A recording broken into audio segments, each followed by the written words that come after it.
नमस्कार। आज मिति 2069 साल भाद्रको 6 गतेको दिनको यो बीएनबी कम्प्लेक्स निर्माण स्थलको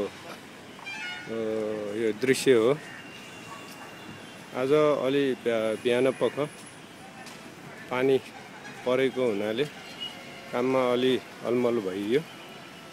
साथसाथै अहिले त मौसम सफा नै छ। साथसाथै यहाँ यो डिपिसी सम्म फिलिङ गर्ने काम पनि निरन्तर भइ नै रहेको छ। सायद यो ए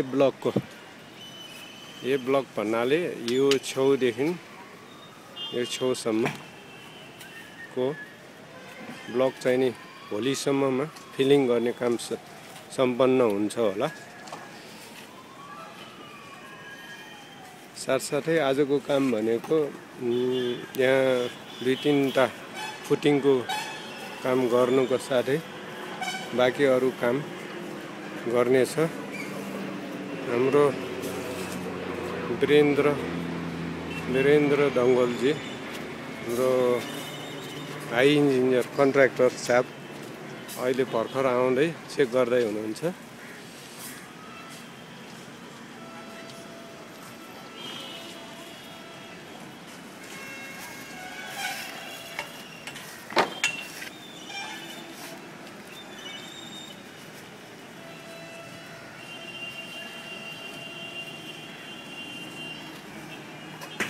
पानीले अलिकति यो काम गर्नलाई अलिकति डिस्टर्बेन्स गरिरहेछ। सायद अब यो 2-4 दिन होला। 2-4 दिनपछि यो जुन गाह्रो काम फुटिङको यो सकिसकेपछि पानी पर्न पनि रोकिन्छ होला।